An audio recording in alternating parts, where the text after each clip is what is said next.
Alright, so this is my third time recording this video. I keep getting interrupted, and I do not know how to splice videos together on my phone. So hopefully this is it. I'll try to keep it short. So welcome back to the journey to become a techno wizard. Um, Gotta say all that stuff over again because I don't know. Blah blah blah. Okay. So what I wanted to talk today about is, I got to finally do those interviews with people who are in the LGBTQIA community. All right, did one yesterday, one today, and learned some very, very interesting insights. So number one is that even for people who are working in nonprofits, they may not be their group or their company may not be as um, accepting of the LGBTQ lifestyle or their cause, their needs. So the first one, even though they worked at a nonprofit, they often didn't really do um, events or they didn't really support events and organizations that were specifically LGBTQIA because they didn't feel like it was relevant to their mission as that profit. So, for instance, if that nonprofit was trying to get food equality or water or this, that, and the other, um, they didn't often, or they just didn't really care, like I say care, but technically care about those LGBTQ causes and stuff like that. And then related to that, the person I spoke to, she started a whole inclusivity kind of a group there. I didn't know before that it was called employee resource groups at the big at those types of organizations, groups of people who really struck out for, who really tried to make the employer more inclusive and more diverse and stuff like that.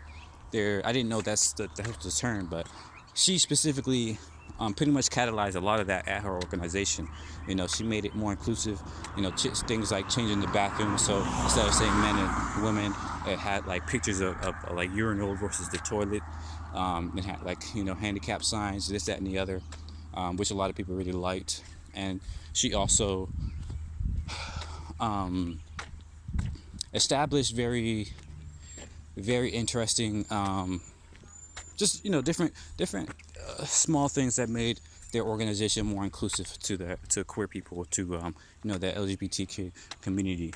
And even then, though, even through all that, her organization wasn't very forthcoming to support LGBTQIA causes. And so what that means for us is that even though this is only one, interview interviewee, what that means for us is that we need to be cognizant of making sure these organizations are relevant, that these causes and stuff like that are relevant to the nonprofits and to the companies that they're doing. And let me see. Sorry, I had to pause again. All right, so the second person I talked to, they actually worked for the government, and they gave a whole kind of different view. They're technically an end user as opposed to a subject matter expert, even though both roles were kind of together, kind of less distinct with this particular project.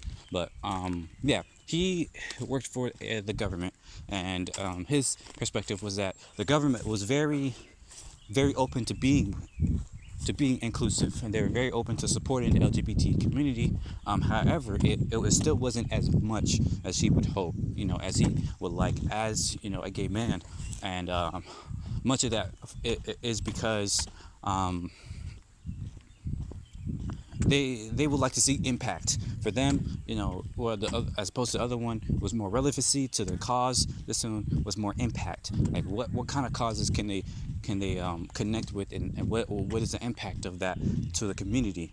So they were also, as a government, they were supportive of large causes like housing, like food, like the war on poverty and all this other stuff. So they often did not, or almost never gave actual financial aid to any type of funds to LGBT causes, because they didn't really see that as hugely impactful. Maybe out of ignorance, maybe just out of well, pretty much ignorance, but yeah, they just didn't see that. So for some other things I learned from them was that they like to see more focus on niche causes as well within the LGBT community. So it's not just a matter of having another Pride festival and stuff like that. Those are great, and they both enjoy those types of things. But they also like to see specific things, being supported. So, for instance, lesbian support groups, because there's not a lot of people, there's not a lot of women, despite that kind of being more accepted. There's not really a huge amount of supports for women, partners and stuff like that, for those types of organizations or for those types of causes or for those types of needs. Same thing for HIV positive people within the LGBT community. There's not a large amount of support groups for living with HIV. Another one was food poverty specifically for LGBT people, because maybe they came out to their parents or whatever as youth, and they were they no longer, they were kicked out the house and don't have access to food. Lose my breath there, but yeah, it was just interesting to see that. So gonna have to stop here, unfortunately. Keep getting interrupted, but we'll stop there. So thanks again. See you.